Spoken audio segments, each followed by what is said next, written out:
I do edit these episodes after I record them. I take out all the pauses, white noise, blah blah. You know.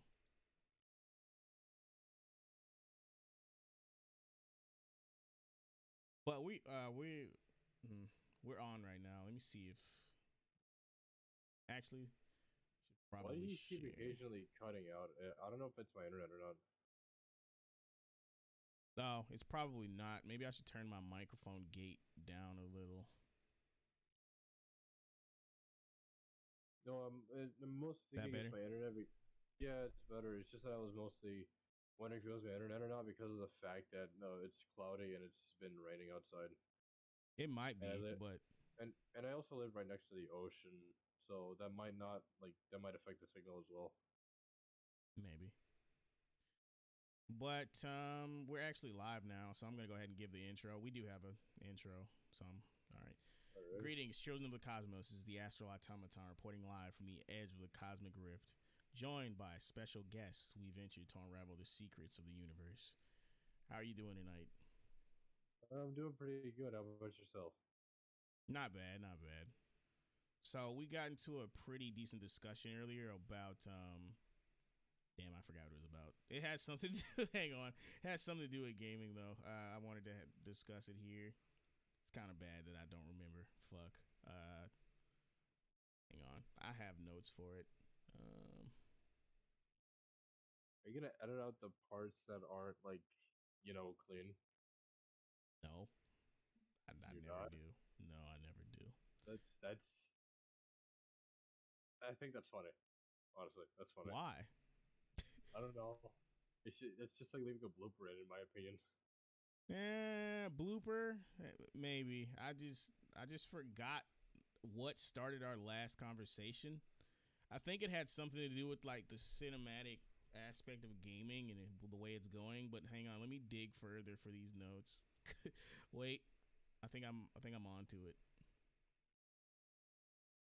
You Oh, said, yeah, it was something about how I believe games can bring about a cinematic experience that movies and books can't. That it give you an interactive experience. Like, do you want to go into it now or later? no, that was gonna be one of the first topics. There we go. Okay, I prioritize gameplay over story in gaming, and I mean, you brought up the point that both can happen, which I agree with. But for video games specifically, the design philosophy has always been to make gameplay the centerpiece, and I have a problem with modern gaming philosophy in which they're trying to turn video games into movies. I personally agree with turning it into movies, provided provided the segregation between gameplay and actual cinematography in and of itself is clear cut. For example, you wouldn't want to make it too jarring, and you wouldn't want to make it too noticeable. Like, oh, this is where we use the cinematic models, and this is where we use actual actors, but this is where we're using in-game models. Because I feel like eagle-eyed gamers such as myself would be able to notice that very quickly, and it would for some like myself that would bother me. Being able to tell like, oh, for what goes from a real person to an in-game model, because you can tell the quality drops. I just But don't want my games to be fucking walking simulators. Like I don't I either. love I don't think anybody does. I love cinematic set pieces, but like that shouldn't be the entire focus of a video game to me. Like it seems like ever since The Last of Us did what it did to the gaming industry, the first one, fuck the second one. It seems like every game wants to follow in its footsteps, even down to the setup of the older character being followed by a younger character, and they grow closer together over time, and that shit. Like, Oh, I know exactly what you're talking about. I absolutely abhor that kind of story. I personally prefer stories I where don't hate it. It's just like for okay, some reason it's being done to death, and not even in a good way. you, it's not, my apologies. You should say keep cutting out. I don't know why. Really? Hang on, cause Yeah. hang on. Let me see if I'm coming in well on the stream deck. Maybe it might be your internet. Maybe. Probably. Oh well. Hmm.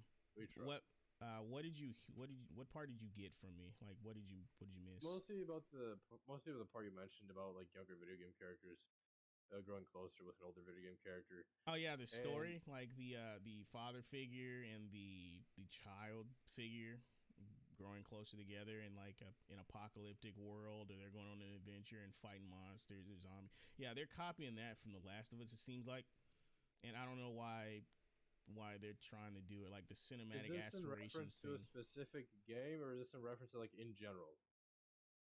I mean, the game I had in mind was God of War, the newest God of War. Oh, like here's the thing. I believe with God of War, it works because of the fact. Like, I mean, I first had parental issues, especially with my father, but that doesn't like playing that game for me. I believe it works. Like in a game like The Last of Us, where it's two who are barely related, like yeah, it'll hit because of the writing being well done. But you know, at the end of the day, they're not actually related. But that doesn't take away from the fact that their bond is very, very tightly knit. Yet, whereas with Atreus and Kratos, in my personal opinion, I believe their bond is even stronger. And in fact, I saw a bit of myself with my own father while playing the game. Because I believe if they're connected by blood, and this is completely, to some, this may be arbitrary, and that's perfectly fine. But I believe the fact that they were related by blood, and that Kratos, seeing how he acted in the previous games, God of War 1, 2, 3, etc., becoming a mature person and growing into a person that we is essentially, to some people, it could be considered almost a completely different person, but he isn't. Kratos essentially became a better version of himself because of the fact that he loved his son. I mean, yeah, sure, he was rough on him and tough on him at first, but that's just how he was because of his culture as a Spartan. And that doesn't mean he loved him less. That doesn't mean he cared for him less. That means that ultimately he wanted to make his son a person that was better than the man he was. To not be a god-killing mass murderer that destroys people's lives in the pursuit of tunnel vision to goal. And to me, God of War 4 or well PS4 2014, whatever we wish to refer to as, it actually affected me. It made me reflect on my life as a whole, and it was fascinating. And although I may not own a PS5, if I ever do, I'm certainly going to be picking up God of War Ragnarok because I want to see more of the story unfold. That's I don't have a problem with the story, but that seems to be all they're selling with the God of War franchise. And they essentially tricked previous fans of the original trilogy by luring them in with Kratos. Like, I don't know about you, but I was fully expecting, before the trailers anyway, to get the traditional God of War experience from gameplay. Like the Norse mythology thing, what like the story, whatever. But like the thing I wish they would have preserved is the gameplay aspect of it, and that's my beef with the industry right now. Everything has to be a movie. That's really where I was going with it. Like the story itself, I don't have a problem with outside of like plot contrivances. That doesn't make it a completely bad game or whatever. But I just have a problem with people, one, pretending the previous trilogy didn't exist. Two, pretending that Kratos just now got a deep character when his character was always deep. And three, fuck, what was the third thing? Shit always happens. If you can't remember the third point, I'd like to piggyback off of that. You're right Yeah, in the I fact can't. that people say that, oh, Kratos was never a deep character. He always has been. It's just that when Oh people yeah, take his previous Kratos, family. That was the third thing. They act like exactly, him being a loving father is a new thing. That was the third thing. It's not new. exactly, That's because literally what it's kicked off the events of God of War One. Him being a that's loving literally father. what they out the entire franchise. As a matter of fact, they made me kill my family in a twisted rage. Now I'm going to slaughter all the gods as vengeance. Yeah. That's literally that's I mean that's like if you want to remove the depth that it has, that is essentially that is essentially the entire point of the first game. But if you look at it beyond the surface, beyond angry gray man slaughters a majority of the Greek pantheon, you see that Kratos is an actually well written character. There's times where he shows regret, remorse. There's times Self-loathing. where like, he literally tried to kill himself for God's sakes because now that Twice. it was done, he wanted to be with his family finally. He's like the only character. I'm pretty sure the only character to date to canonically commit suicide in front of the player. Like seriously, I'm pretty sure he's like the one of the only characters to actually attempt suicide twice in front of the character. And one time succeed, except now I guess he didn't succeed because we got the newest God of War. Do you think like I also don't believe in the fact that only Kratos is now deep because he hasn't, he isn't, and it shows it shows their ignorance. It shows the fact that they just don't give a shit, that they see something new to shit on, and it's like it's bullshit essentially. And like, oh, here's a new thing. Oh, Kratos hasn't always been deep. Like he always has been. It's just that you've been too dense to see it. He's finally a deep and mature character, and I mean, they expanded on his character. That doesn't mean it wasn't there. Like literally, if you play the newest God of War, it recants all of the events of the previous game. So how can you say now he's a deep character when the thing that makes this character in this new game great is all the shit from the past? Like it doesn't make sense. Like without the previous trilogy, the game has nothing. It doesn't have anything.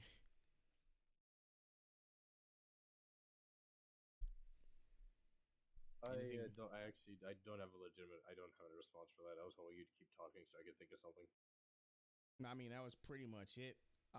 They released a trailer for the God of War Ragnarok, and the thing that I did want to play it because there's some comments in here that just kind of rubbed me the wrong way because it seems like they're promoting the new game, but at the same time trying to forget the old ones ever existed. So, oh yeah, this is 3 minutes you can play. So in other words, do you think they're trying to erase the history, the lore, and the setup of what came before in order to attract a newer audience? Yes, that's what. Yes, that's what I think. Like most of the people who played the newest God of War didn't even play the old ones. They didn't even. I mean, I played God of War 3 before playing 4, and it was a seamless experience. But the entire time, I felt like, I mean, yeah, I kind of get it. Like, because I hadn't played any of the previous ones. That was my first ever God of War game, because of the fact that I personally didn't have a console or grow up with the series, and I was still hooked by it. I was still captivated by it. I was like, I mean, I know Kratos' lore because I've seen videos on it beforehand, but this made him an even more interesting character by after playing it. after we dive a bit more into the story and the characterization of Kratos and his son, I did want to point out some gameplay aspects with the new God of War that get I don't want to say it gets them upset, but that people miss from the original trilogy, right? Because it seems like every time people bring up the fact that the new combat is less exciting and less dynamic, people want to say things like, oh, the old combat was very simple and all you did was mash square. And it's like, maybe that's all you did, but anyone that was actually good at the fucking game didn't do that. And on top of that, you can't even get away with mashing square because you have one basic combo and enemies will force you to do something different. Like, it's something as simple as an enemy having a shield will stop your entire attack pattern. So these people don't know what they're talking about. Go ahead. It's the same gameplay mechanic principle as you would when you're playing Devil May Cry, essentially. You can't just press the same button over and over and expect results. You have to be switching everything up for various different enemy types, various different weapons, etc. And the game incentivizes you to use a varied attack pattern. The higher your combo, which you're not going to get a high combo by mashing square. Sorry, you're not going to do it. The higher your combo, the more red orbs you fucking earn in God of War. So they really don't know what they're talking about. I don't know what people. Do you have any ideas why people talk out of their ass like this? Ignorance, and they really want to like this game to the point. Like, first of all, there's nothing wrong with liking this game. This game's not even bad.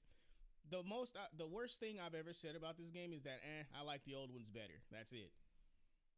Outside of the story elements, which the old games had fucking poor story elements in them too, but guess what? That game's selling off its gameplay. That game is selling mostly off its gameplay, so it doesn't matter. It just happened to have titties, and there's nothing wrong with that. That's not the part I have a problem with. Also, I don't know why people are complaining about there not being a sex mini game in the new God. I guess I kind of understand why, because it is a staple. If you're down bad. No, it is actually a staple of the previous God of War. As gratuitous as it is as vulgar as it is, it actually an iconic part of the franchise. It is, but like I'm not against them not having it. To be I'm not against it either, but it's like that's kind of like surprising to me. But hey, you learn something new every day.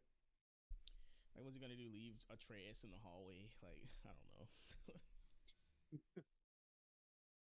I mean, shit, I guess we're done with the characterization because we've gone on about the gameplay for a while. I want to get more into that, but after I play a bit of this trailer, because people also hate the fact that they removed the advanced platforming and how everything is just automatic. Also, the air combat's gone, but let me play a bit of this trailer so I can point that out. I like games with platforming provided it's fun. Like Ultra Killer Doom Eternal. Those are the only examples that come to recent mind.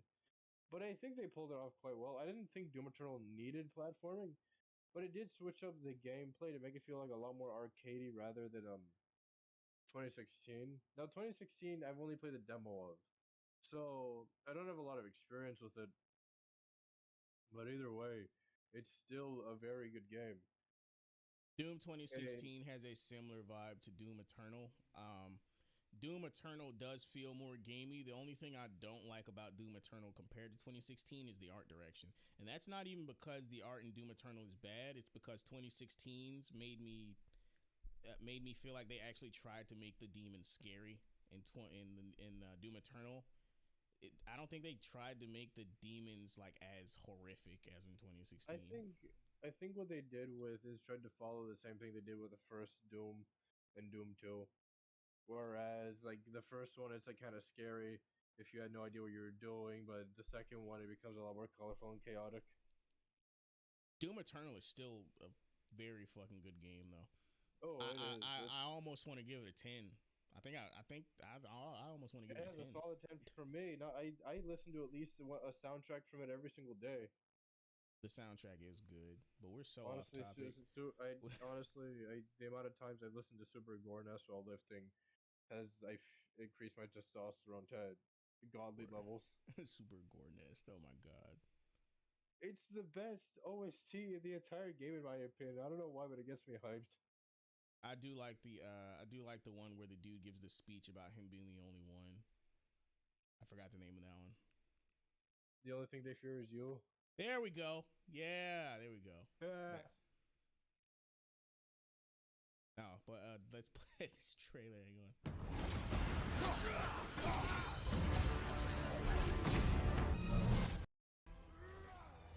I don't know why, but like if I'm ever having a bad day, I just go to the gym and then I come home and then I play Doom Eternal. I smoke a bit and it's like, oh boy, my day's instantly better. To put the power behind a move. Pardon. Is it okay if I walk away for a second real quick? I kind of have to. Oh yeah, go ahead. You can walk away.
They don't, honestly.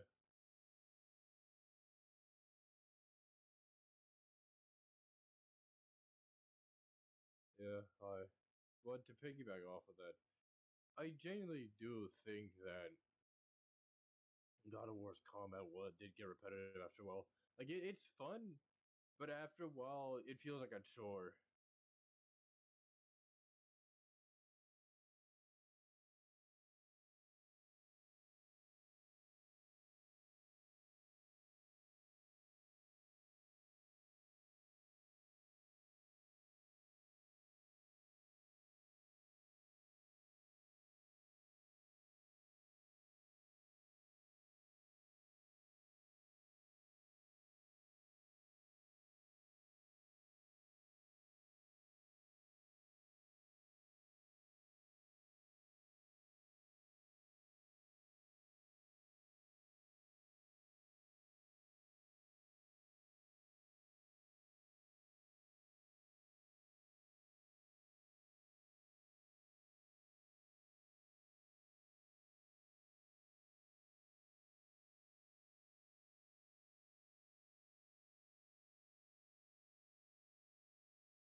I don't.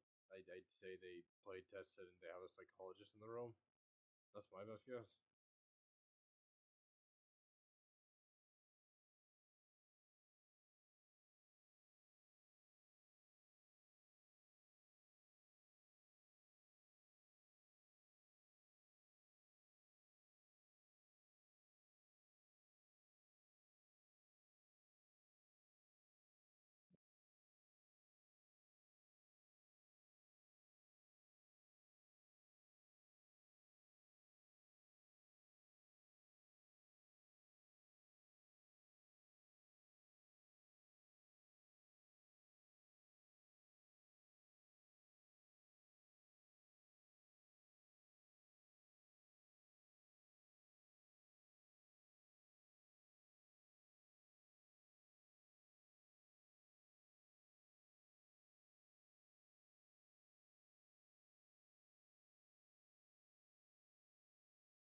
Right.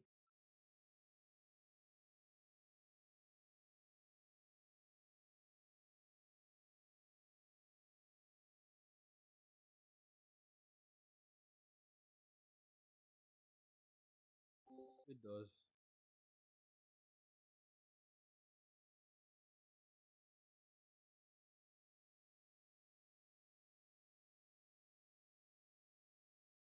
Wait, Well, hold on. Are you guys live streaming right now? Sheesh. All right. I'm out. damn, you left. You could have had a third go. You could have had a second co-host, bruh. I don't know why you left. Oh well.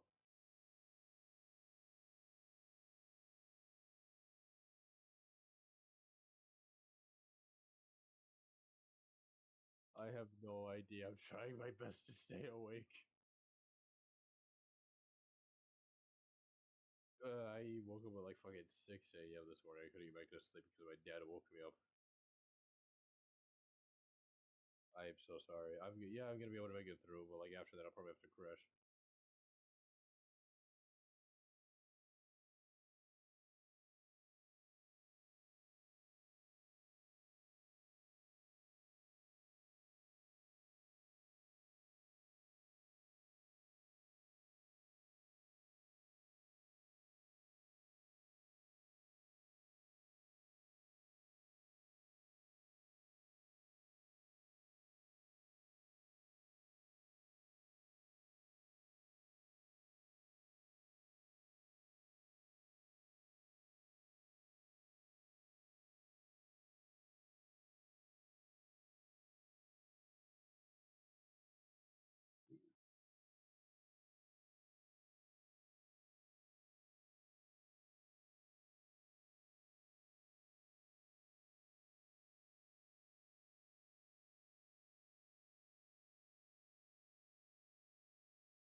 Oh, hey, I, I didn't how- unmute. I didn't unmute myself.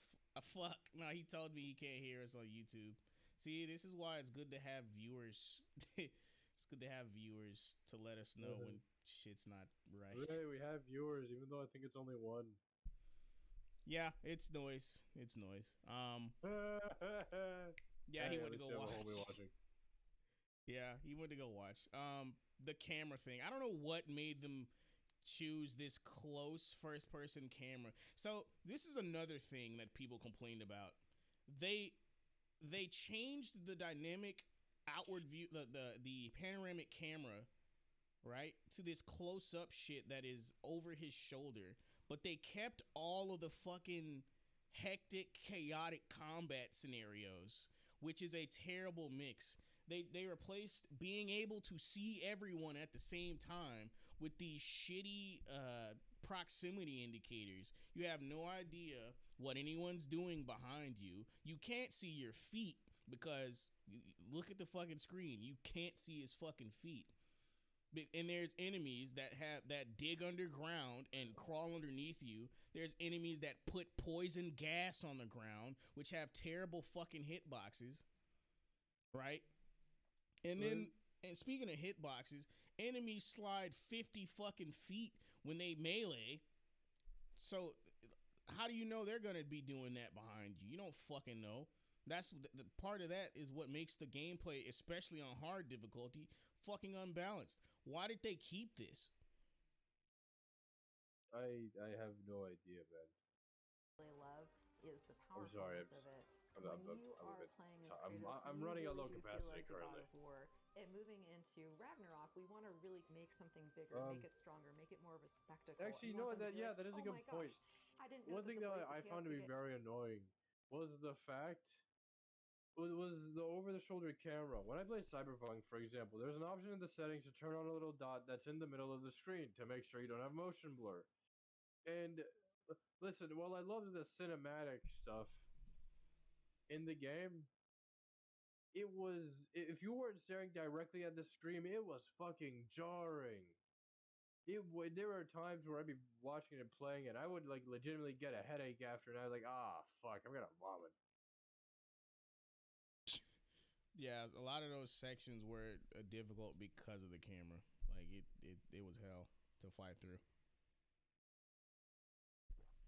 Like, and ah, sorry, fucking congestion. Anyways, that's one thing that bothered me a lot. There's also another issue about games nowadays. I like the when I say cinematic, I enjoy the fact that there's more colors used. That it's not that not everything has the one color palette of gray. That everything looks dynamic, looks colorful, looks like something like a place you could actually like be in and live in and exist in. But we don't need to have blurry ass cutscenes every 5 seconds. You know why? Because of the fact that's going to give players headaches. That's going to give people who want to enjoy the game, the story, the combat headaches. You don't have to have motion blur for everything. You don't have to have blood and guts and gore occurring on the screen on every 5 seconds. And this is coming from a guy with ADHD, mind you, so you know it's fucking bad. Oh, another thing I don't like is how they make you take control of the character for things that don't involve actual gameplay. Like the start of the game in God of War, where you're chopping down the tree, and when you're carrying the log, when you take the log to the boat, you tie it to the boat, and then you row the boat, and then you, man, I swear to God, there's so much shit in the game that doesn't involve like actual gameplay. And I get it, cinematic set piece, hide load screen, I get it, but like when I take control of the character, I want to actually be doing something and not just walking. You know what I mean? Yeah, that makes sense, and I get that because like the Red Dead Redemption 2, I believe, is a game that pulled off the cinematic look very well because it was never jarring to me. There wasn't any emotion, there wasn't any jarring because of like you'd be playing the game, it'd be seamless integration into a cutscene, and the quality would barely dip. We need games that are more like that, whereas you can be playing the game normally and it's fine, but if you go into something that activates, if you go into something that activates, say, an event or a cutscene or whatever, it's not jarring and it's not like mind-boggling either. I mean, you can't even pray for cutscenes anymore because, like, I remember back in the day on PS2, like, after you beat something, like, you're like, oh, man, I hope there's a cutscene coming up because I really need to go to the bathroom, you know? Like a cutscene used to be sort of like a break in the gameplay. Now we have to play through them. I mean, I mostly play games for both story and gameplay, but there's some games where it's like I just don't give a shit about the story. I just want to play the game. Yeah, there's a lot less of that nowadays. I'd personally say the Yakuza series is one of those games. It's like one of the very few game franchises where it's like I want to sit down and learn both the story and play the game. But I'm biased because I like criminal organizations that are organized like that. So. Damn it. Well, like, oh, yeah, the camera. That's what I was bitching about. Go ahead. Yeah, you were bitching about the camera. Let me see. Get even better, but look at that. Really go for a shield that gears towards parrying. If you're a big blocker, then you could choose a shield that will really match your playstyle. Some games where motion blur works. If you have things on, for example, you have full spectrum of color and you're running it at 1080p. I think racing games motion blur actually is pretty good. Oh, definitely. But that's the only thing that comes to mind for like anything that deals with combat. I normally just turn motion blur off. Especially like last time I remember doing that was with Skyrim. I just turned it off. I'm actually downloading it right now. Skyrim? Yeah. I'm just in the mode to make a two-handed berserker Khajiit build for some reason. I like big cat. Speaking of guts builds, have you played Elden Ring yet? Yeah, I've actually been trying to chip away at it slowly. How much time have you put into it? My first character, I put about 53 hours into it. And that wasn't for like lack of trying either. Like I would legitimately like sit there and go through long sessions for it, but I'd take breaks in between. I no-lifed Elden Ring when it first dropped. I'm not ashamed of that. I no-lifed the hell out of Elden Ring. Like I couldn't get enough of the game. It was so good. I actually want to get into that kind of flow state again when it comes to the game, because like. I don't know if with Elden Ring they're gonna release DLC or if they're gonna add like free content updates because with how the current gaming industry is, you never know. They're gonna release the dude. They're gonna release DLC. Oh damn! They're absolutely going to release DLC. Like, and I will most likely fucking buy it. Name one Souls game they put out where they didn't release DLC. Sekiro. I was just about to say Sekiro is not a Souls game. Well, I mean, it's a soul. It was made by FromSoft, and it's still in the same vein, gameplay-wise, of being Soulsborne, so to speak. All right, look. Well, I did say Souls game, so Bloodborne wouldn't count either. I guess Soulsborne, right? So yeah. Dark Souls 1 even got DLC. Dark Souls 2 got DLC, and a fucking. I don't know why Scholar of the First Sin sucked. It's not. It's a remake. That's the like definitive edition of Dark Souls 2. I liked the original release better. All the DLC for Dark Souls 2 is actually pretty good. I remember enjoying all of it. The first Dark Souls 3 got DLC. Go ahead. Yeah, apologies for interrupting. The first Soulsborne game I had legitimately gotten into was Bloodborne. That one got DLC too. And I remember, I know it has DLC. I haven't like Elden Ring has been the first like Soulsborne game for me at least, where I've been able to enjoy the combat and the story, and I don't feel like I'm a loser noob for just dying every 5 seconds. If anyone makes you feel like a noob for dying in a Souls game, they're an idiot, bro. Dying is literally a part of the experience. I'm denser than the gases that make up Jupiter. What? Oh, okay, I hear what you're denser than the gases that make up Jupiter. I think it's funny and I don't care. Whatever. But no, like dying is literally a part of the experience. Like the tagline for Dark Souls 1 was prepare to die. Like, speaking of which, let's just go ahead and go into the merits of difficulty in gaming, because we should. this trailer. I will go ahead and say this. I'm not excited for the new God of War because it seems like the combat is going to be pretty much the same as the one that's out now. And that's pretty much the only reason. I'll probably still watch a Let's Play for the story, but aside from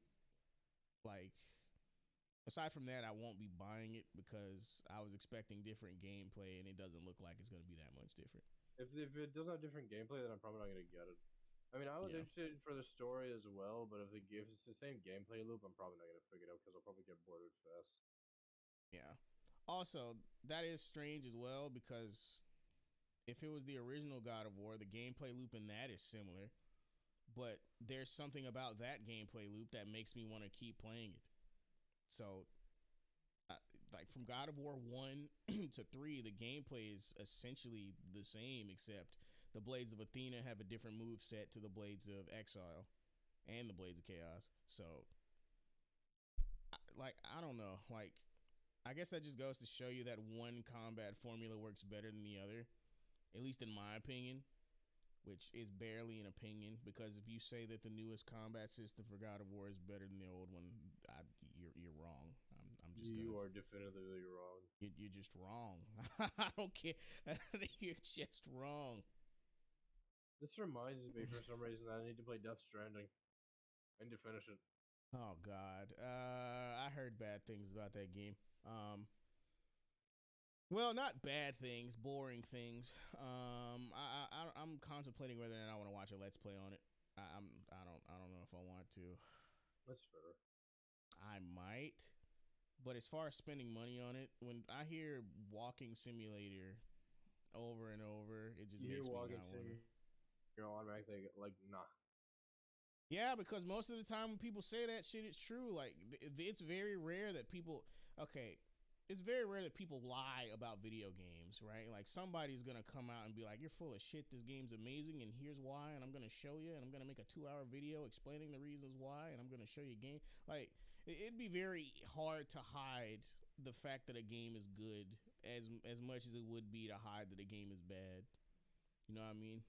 I don't know if that makes complete and total sense, but I feel like the proof is in the pudding when it comes to shit like that. But anyway, this is the only other topic I had planned, and we should be able to get good mileage out of it because a lot of people, the fucking all video games need easy mode crowd is another fucking dragon. It's overinflated. We don't need more of that. We don't. We really don't. But this is interesting. Game's too hard. That game's too hard, bro. If it's too hard, just don't play it. I mean, yeah. Also, the interesting thing, no one's arguing in reverse. Like, no one's saying that every game needs a hard mode. Like, no one's saying that. But I certainly don't believe that every game needs an easy mode. I don't believe either. Like, I believe that the developers should have the freedom to make whatever the fuck they want to make. And if you're not making what's for me, I'm gonna find someone who is. You know what I mean?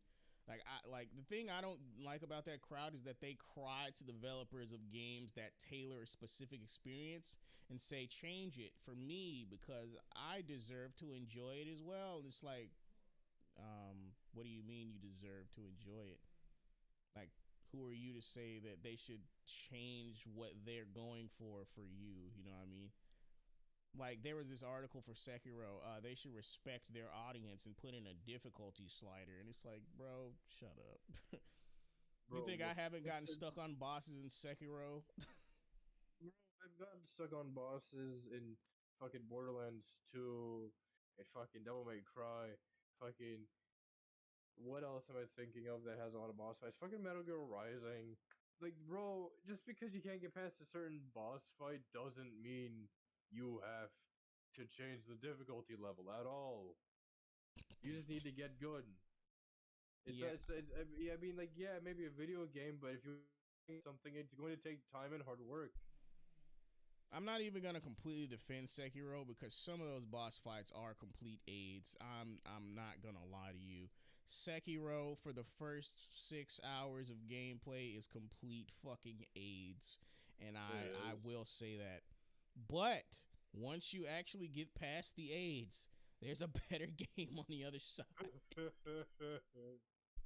Some of the boss fights feel very unbalanced. Go ahead. Sorry. My apologies.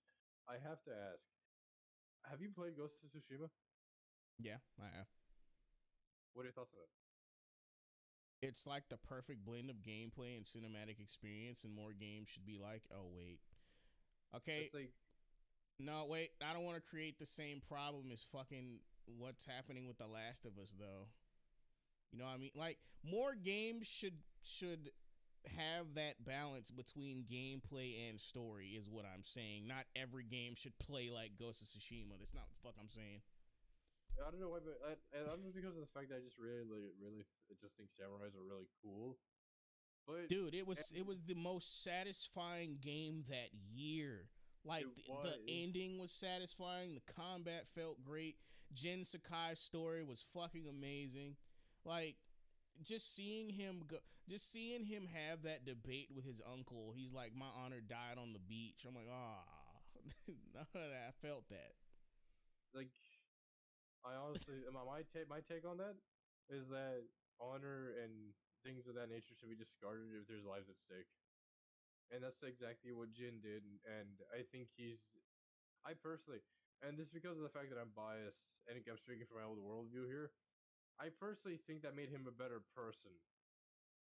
Because at some point, your enemy isn't going to care about honor. Your enemy isn't going to care about doing things fairly. If somebody has an advantage, they're going to take advantage of that opening. He had to be worse than them, bro. He had to poison their food and shit. Like, he had to be worse than the Mongols. Like, the Mongol leader, I forgot what he did to lure that one guy in, but it was the leader of his clan, I believe. It was his father.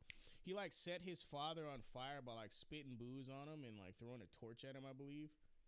I might be remembering that wrong, but either way, the Mongol leader, like, was not about a fair fight at all. Like, he set someone on fire, like, he basically cheap shot someone to death, and it's like, okay, so this is the tone we're setting.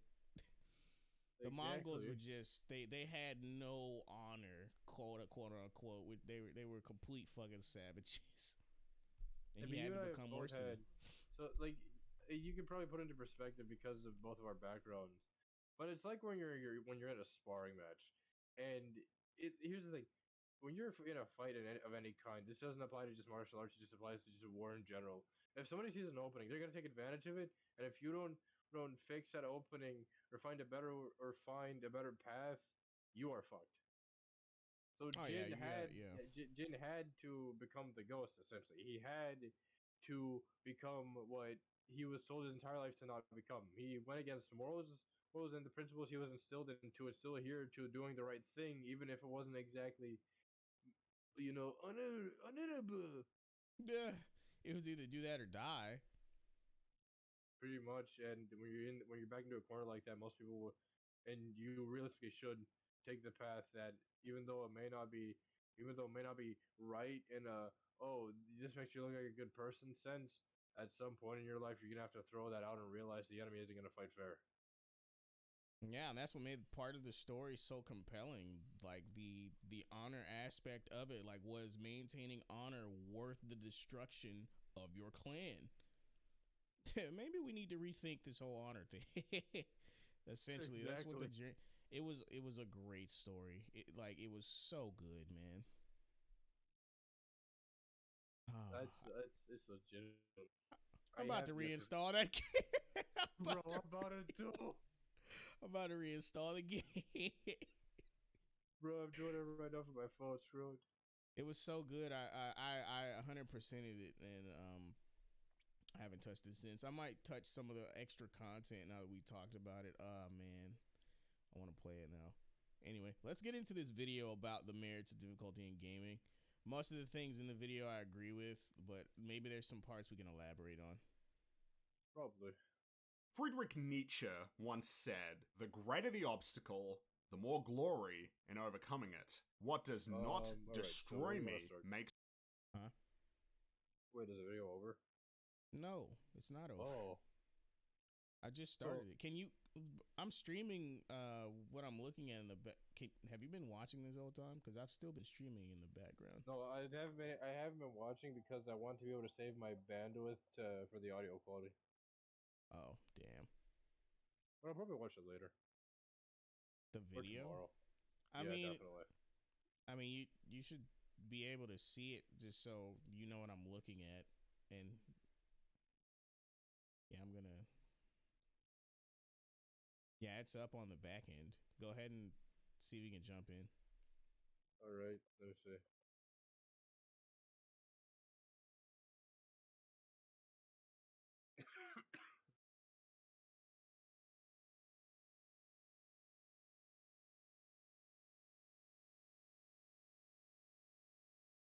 Can you see it? Yeah, I see it. Okay. Makes me strong. Friedrich Nietzsche once said, "The greater the obstacle, the more glory in overcoming it. What does not destroy me makes me stronger." Nietzsche probably also once said, oh crap, I'm out of toilet paper. These two seemingly unrelated quotes brilliantly convey the same powerful message. Overcoming adversity is the key to growth. Of every known art form, as opposed to the unknown art forms such as... Of every art form, video games are distinctly well poised to explore this aspect of the human experience. Conflict, adversity, challenges, and fourth synonym are certainly major components of narrative, but in video games, it is incumbent upon us to bring about resolution. When discussing the merits of a given work, we often analyze components unique to the chosen medium and how well they bolster the greater creation. Cinematography, prose, acting, sound design. Consideration is given to what art has to offer in its totality and how it is offered.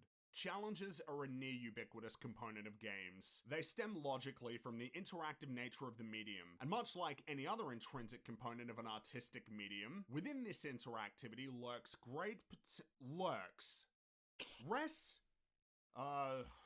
flies great potential. That potential is flying around like a bird. That makes no sense at all. And my analogy is now plummeting to the earth like an emu teleported into the sky because emus can't fly. Games, more so than films, television shows, and novels, are capable of evoking the emotions which accompany personal failure and success. And I wish the artistic merit of inducing said feelings successfully and in support of other creative objectives received the acclaim it deserves. Alas, I think much of the discussion about the role difficulty plays in video games is shallow.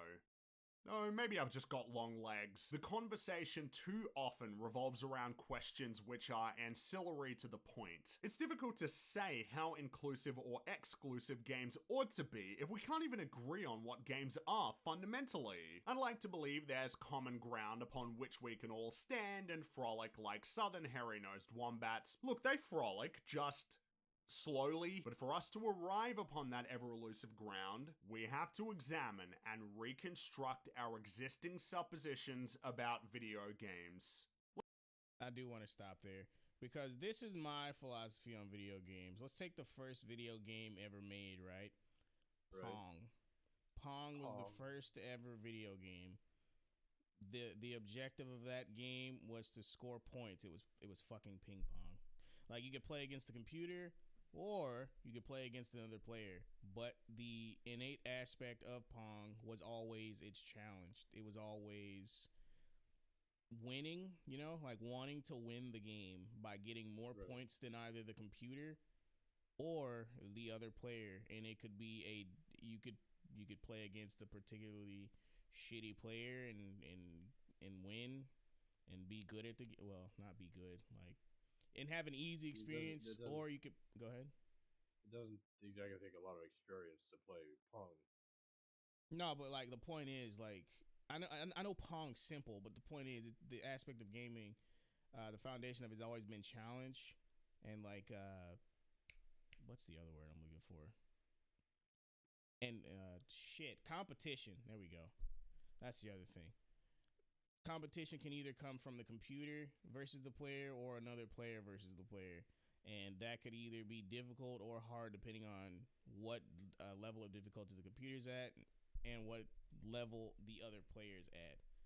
But either way, some level of challenge and adversity, regardless of how hard or easy it is required. Like, a game shouldn't, first off, it shouldn't be a movie. Second off, like, an easy mode isn't required for a game. That's where I am with it. Like, I think a game should inherently involve some amount of challenge and engagement. What do you think? You're right on it. Sorry, I'm congested multitasking. I do believe you have a point, however. Oh, so you agree? Yeah. Yeah, that's where I am on it too. Let's begin with an uncontroversial statement. Video games are necessarily interactive.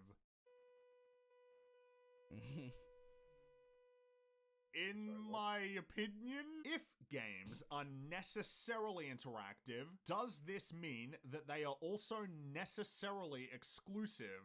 If player input is required to progress through a game, and the player's inability to make the correct inputs entails the conclusion of their experience, then surely every game, even the easiest among them, is conceivably impossible to complete. To be clear, I'm not saying that every game can be failed. Indeed, fail states don't even factor into the conclusion I'm drawing. A game which sees the player walk forward to progress still demands that the player understand that objective and execute it, even if such a feat could be effortlessly achieved by a toppled houseplant. I may have to peck the bullet with my beak and say that games are exclusive to some degree, even if that degree is one. So, if games are exclusive by their very nature, how exclusive ought they be? And on what ground could such claims be made? This is where the discussion gets really complicated, as if it wasn't already. I'm sure we can all agree that accessibility features are welcome. I don't like the idea that some people may be excluded from playing games owing to physical impairments rather than skill. Colorblind. Yeah, but this is where it should end. That's another problem I have with this argument. There are people who use the disabled as a shield to like adjust difficulty in options that don't necessarily involve a difficulty slider. For people who just suck at video games who are essentially able-bodied, like that's I think that's absolute bullshit. You shouldn't be using. It's disgusting. It is. I have a right to have an opinion on this for obvious reasons. As I stated earlier, that is some of the most disgusting shit you can do as a person. Let me use this minority group that deals with something that is completely out of their control that they've had since either birth or an accident, and let me use them to parade my argument around because I can get good at a video game. That's not right. That's fucking shitty. Especially when you have disabled people. Sorry, were you done? Yeah, I'm done. Sorry. I get heated about that. Especially when you have disabled people who actually overcome their ailments and actually become better than most able-bodied people at the video game. Like, Broly Legs is always the example I come up with because I'm not gonna lie, he's the only example I know of. Broly Legs sounds familiar. But he's a really good one. Like he plays fighting games with his tongue because he doesn't have the use of his hands. Oh yeah. Yeah, and he could he could probably smoke me. I'm not even gonna hold. He could probably beat me. He definitely could. He's really good at fighting games. I mean, just because he uses his tongue doesn't take away from the ability to kick your ass. Yeah, that's the thing. And this is why this accessibility in gaming argument is just trash. Like, I'm not accepting it. I mean, I know people are like, oh, he's the exception and blah, blah. But here's the thing. They're not trotting that argument out for disabled people. They're trotting that argument out for able-bodied people who suck at games. So the exception argument doesn't even apply. The reason why I'm not accepting the excuse for an able-bodied person is because a disabled person that you're using as a shield has overcome that thing. So you can't say you can't do it because a disabled person is actually able to do it. So why the fuck can't you? You have all 4 of your limbs fully functional. So why can't you just learn the game? Like, you see, like, here's the thing. First, like, I don't have a physical disability, though ADHD has caused me occasional joint pain if I don't stretch because of the fact that I have restless legs occasionally. And I don't use my ailment, I don't use my disability as an excuse. You shouldn't use as an excuse. And Broly likes to define an excuse. He did what he fucking wanted it because he wanted it badly enough. Because last time I Yeah. checked, you're only given one. You're only given one ride on the merry-go-round, as far as we know, of course. And he didn't use his disability as an excuse to, oh wait, I can't move any of my limbs whatsoever. Let me not pursue the thing I love most, even though I'm only gonna die once. You don't do that shit. He got what he wanted and he took it, and he is happy with it. I presume he's happy. I don't know the guy personally, obviously, but Yeah. it's he's happy with his decision. He Here's the thing, and I hope this isn't too depressing for the audience. We're only gonna be here once, and you shouldn't find an excuse to not do the things that you genuinely find an interest in because of what societal expectations, what society expects of you, Or what perceived pop culture limitations. expects of you. Yeah. Exactly. You shouldn't let your perceived limitations be limitations. Overcome them the best you can. This Shia LaBeouf speech. Don't let your dreams be dreams. Just do it. Exactly. That's genuinely what I believe. I don't believe any man or woman should find an excuse to not do what they want to do. Who cares what people think? Who cares what society thinks? If it makes you happy as a person, provided it's not harming anybody, you go and fucking do it.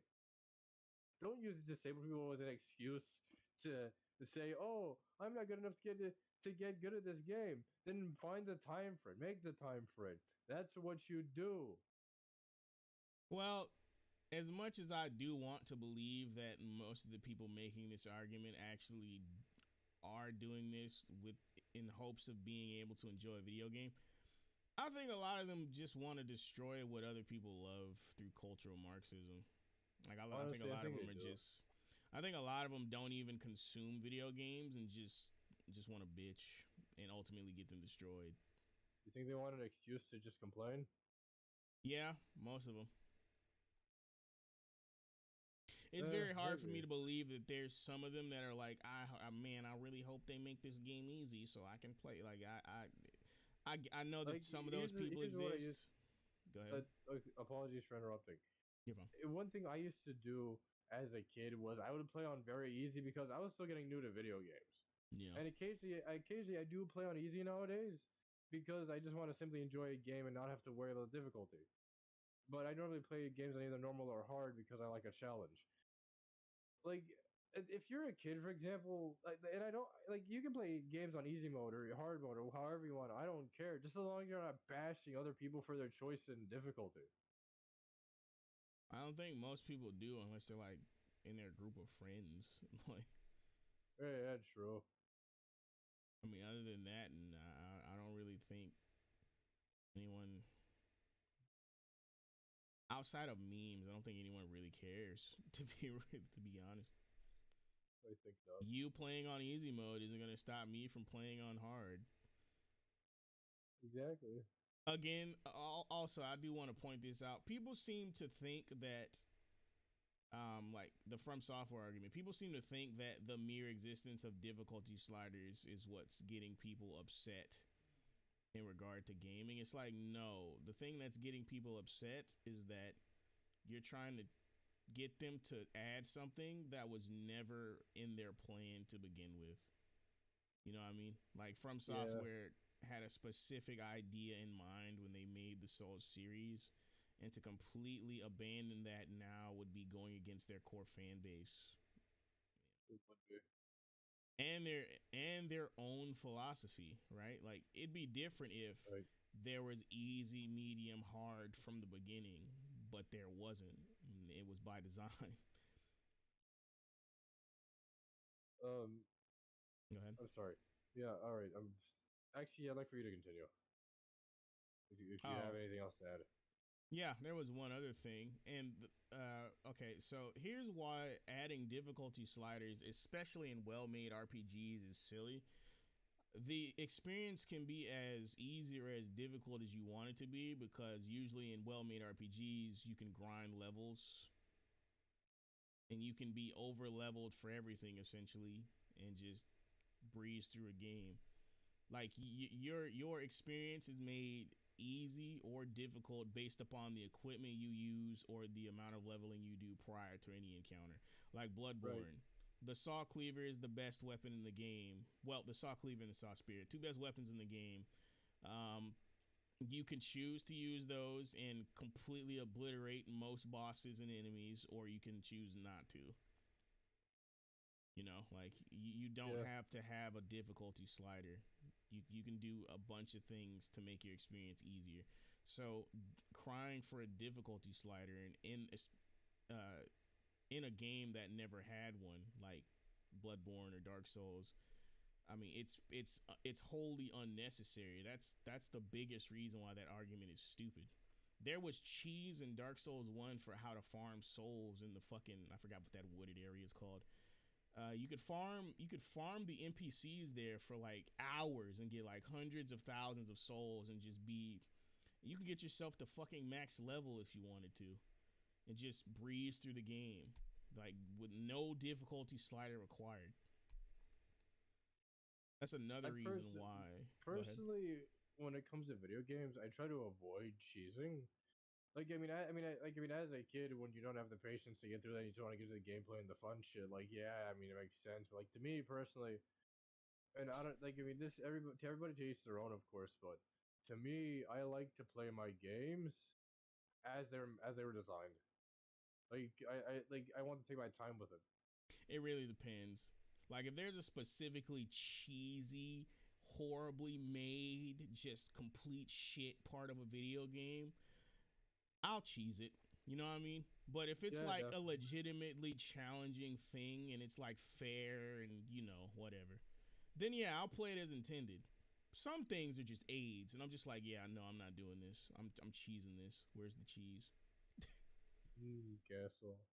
Like it, but it depends. Like it's very case by case.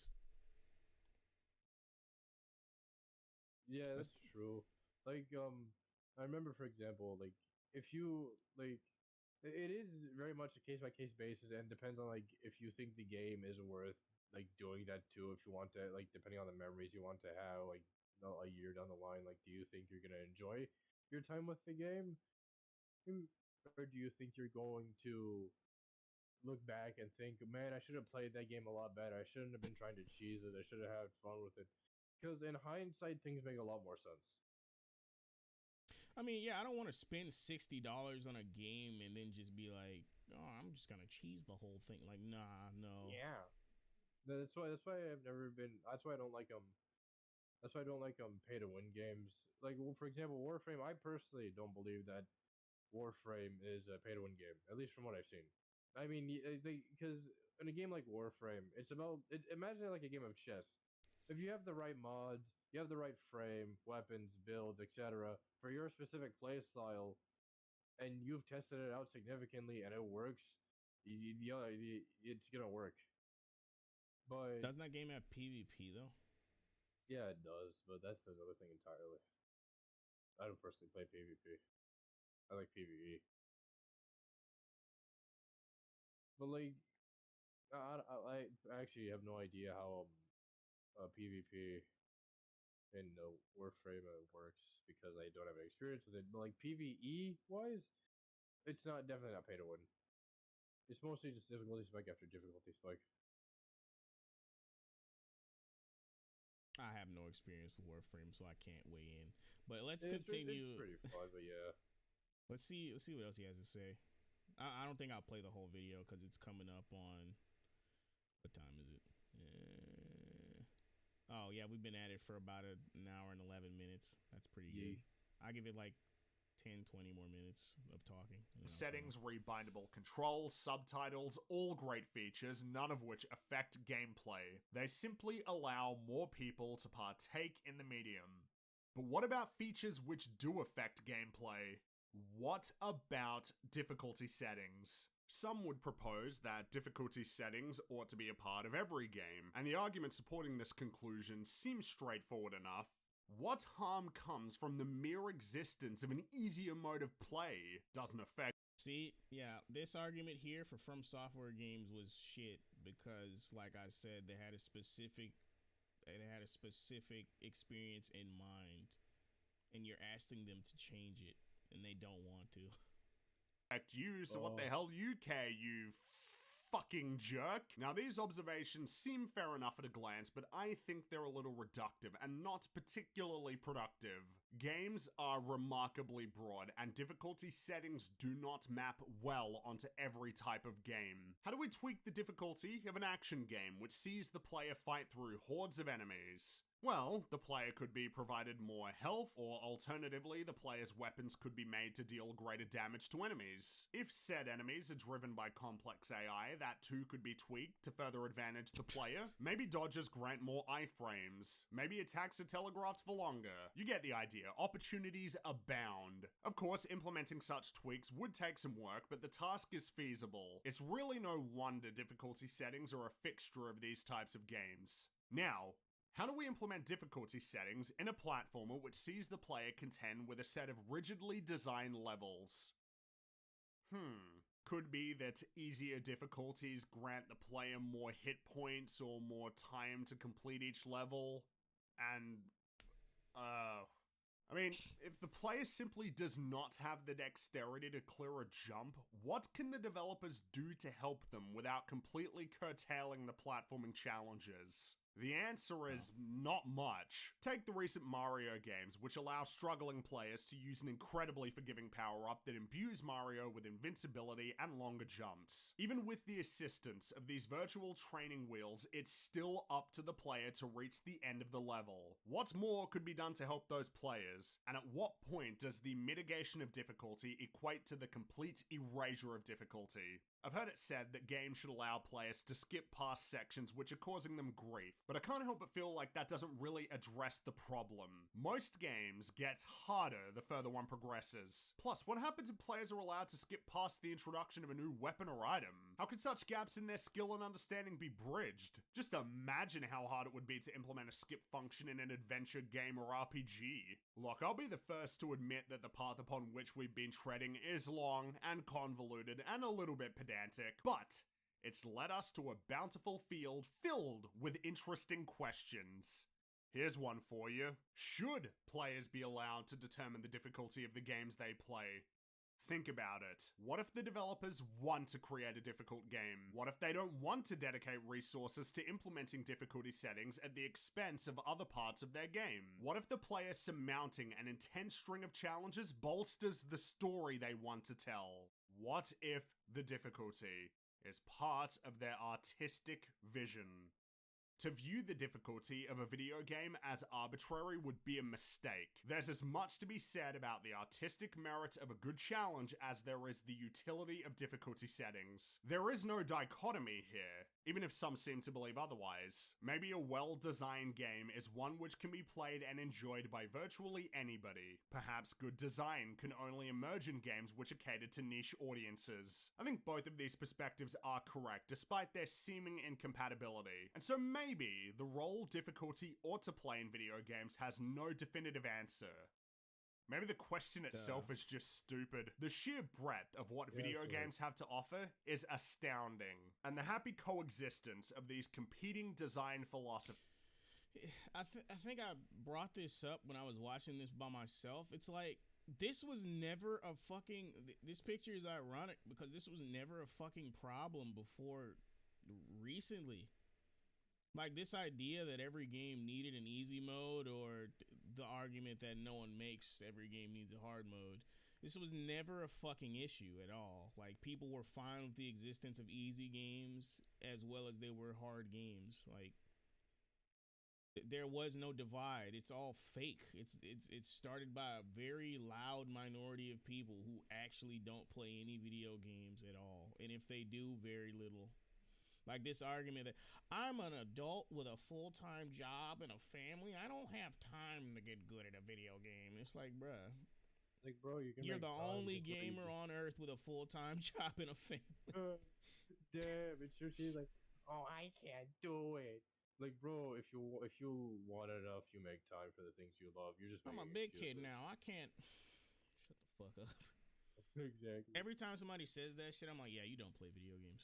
you don't play video games. They're just full of shit. Like that one TikTok about all games need an easy mode. Like that. Jesus Christ. I feel like this picture has been the entire gaming community all the way up until that fucking argument. There was no war against people who play. I mean, people call you a casual or whatever, but that shit's a meme. No one cares. No one gives a shit. Exactly. I don't think anybody like legitimately is losing their shit over this at the end of the day. No, like unless you're actively making their gaming experience worse. No, like if you're somebody who actually is just not good at the game and you go to ranked and people are actually trying to win points, yeah, you might get called some names. But other than that, nah, no one really cares. Like that's why there should be skill-based matchmaking. I think that's a really good feature in competitive games. Skill-based matchmaking. It's not perfect, but it does its best to solve the issue. It tries its best. Matchmaking. What? My apologies. I'm kind of lost at the moment. Because I'm mostly trying to switch between 4 separate things. I mostly just want to let you keep talking. Matchmaking wise, are you referring into like connection, or talking about like player count, queuing? Oh, skill-based matchmaking, like it'd be based on like stats in the game, like your kill death ratio in Call of Duty. I think it's done the same way in Destiny. Kill death Are you ratio. talking about skill-based matchmaking? Yeah, I said that. Fuck that shit. I fucking hate skill-based matchmaking. Why? Why do you hate skill-based matchmaking? I fucking hate it. Why? Because sometimes I just want to play a normal game where I can stomp on motherfuckers, but instead I get paired up with people who can shred me into fucking flesh and meat. I mean, annoying. You can turn off skill-based matchmaking though. Like you can turn it off in Dragon Ball Fighters. I know you can just have the skill setting to any. Like you can match up with people who are the same rank as you, or you can match up with anyone, which includes more often than not people who are higher ranked than you. That's where the term smurfing comes from. Like, yeah, like you appear as a lower rank, but your skill level does not reflect your actual rank. Yeah, that's where that comes from. Yeah, that makes sense. I normally play on any when I play Dragon Ball Fighters, ranked match or endless. I think. Wait a minute. So you're telling me this entire time I could have had a Smurf account, and are you fucking? I thought having a Smurf thing. People do that all the time. I never did. People make burner accounts where like, okay, I'm gonna be trash. I'm learning the game. My kill death ratio is gonna be in the toilet, and then they get all the skill, and then they make a new account, and then their kill death ratio is higher because they're better at the game. They do it all the time. So there's nothing wrong with it. It's not like morally dubious or whatever the fuck. No, I don't think so. Like you have an account where you have a low kill death because you sucked. Now, like, what are you gonna do? Make yourself suck again? No, that's not how that works. You're gonna have on the new account, your kill death is gonna be higher because you're better at the game. That's how it works. What the fuck do I assume the weirdest of things need to have some sort of morality behind them? Like stomping on people who aren't good at a game, like doesn't make me a shit person. Unless, well, I don't. Me in particular, I don't like. I don't like going against people who aren't as good as me in the game. It's not fun for me. Yeah, that's fair. I mean, I personally find it fun because, IRL, I'm not a very imposing guy. I mean, I come off as such, but I'm very cordial to the best of my abilities. But I'm not the kind of guy like IRL to push people around and to treat them like shit and all that, because that's just not who I am. So I think being able to stomp some people who don't know how to play the game in a game, I personally think that's fun. Stomping. Yeah, pretty much pub stomping. Oh, D. I don't like to ruin people's day or whatever, because I'm just not that kind of guy. Because it's just oh, let me make sure this person's day is slightly worse because of some shit I did, and it's probably gonna I mean, it's a probably gonna be competitive stuck in their game. head. I'm not on the competitive game to make sure you're having a good day. I'm on the competitive game to win. That's what I'm there. True. Like I mean, I'm there to like win, and I'm there to have fun and to summon people who don't know any better. But like when it comes like the competitive side, I just take care of that by going to martial arts competitions. Like I mean, yeah, sure, I can be good at a game all I want, but if I'm no good at being actually good at something that requires true skill, then it's pointless. That's how I view it, at least. We still talking about games? Or are you talking about martial arts? I don't. I guess know. they're related. Fuck it, competition. I mean, they kind of are, because I mean, the same skill set applies. You have an opponent. You have an opponent that might be stronger than you. They might be faster than you. They might have more experience than you. You don't know their background. You don't know their history. They might be none of the above. True, or they could be just some guy who found themselves in the wrong place at the wrong time and are probably about to get their ass kicked by you. Oh shit. You never fucking know. Let's wrap this video up. I think we covered. Yeah, that's true. Yeah, I think we covered. Philosophies may allow us to further understand the unique and truly wonderful merits of games as an artistic medium. Though, speaking personally, a small part of me thinks there's something magical about a game's price of admission being lifelong, debilitating carpal tunnel syndrome. Yeah. I definitely developed tryhard syndrome over my years of gaming. Absolutely. So I agree with him on that. Like, just tryhard syndrome. I know he said carpal tunnel syndrome, but it's basically just tryhard syndrome. You prefer Can you an elaborate what experience. tryhard syndrome actually is? You I've prefer heard the term be thrown around. Every challenge that a game has to offer, you want to at least try it, even if you can't beat it. That's basically what tryhard syndrome is. You actually want to try to beat the hardest things the game has to offer. Like, you're not gonna win all of them. That's just the way it is. Like, I may never beat the Demon of Song in Sekiro legitimately. I don't think That'd be fun.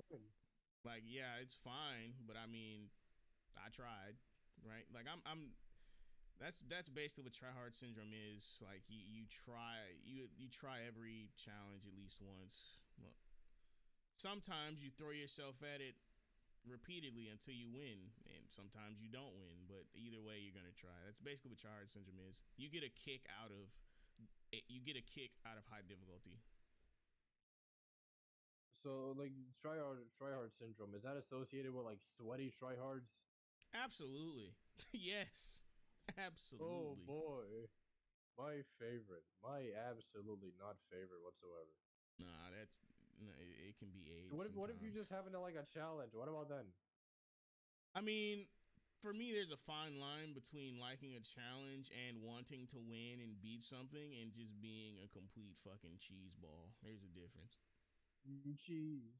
Because like at a certain point, you're prioritizing victory over actual skill, because like certain weapon choices in Destiny, for example, are just the weapons are just completely unbalanced and broken, and the weapon is just too good. Like, you know what I mean? I mean, you got me. Or you got me out here wanting to buy the DLC. Any first-person shooter, really, where there's top-tier weapons that are insanely overpowered. You get the point. Like, there's a difference between like wanting a legitimate challenge and just wanting to win. There's a clear difference. But yeah, I think we covered each topic thoroughly enough, from God of War all the way into the merits of difficulty, difficulty in gaming. The cinematic experience portion of the discussion may come up again, especially when new games drop that are supposed to be like not supposed to be, that are more movie-like in their appearance than video games. But yeah. Other than that, I think I could just give sign off. This has been your Esoteric stream. You guys have a good night. Hey, am I allowed to sign off? I mean, I'm typically the only one who does. I guess you can say something. Well, I mean, I have a pretty free schedule. So I could probably be a co-host. That's awesome.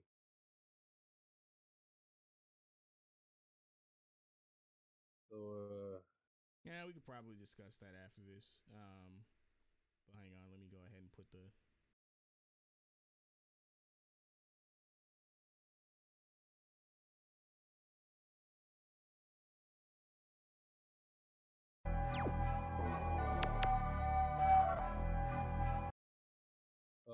I don't know.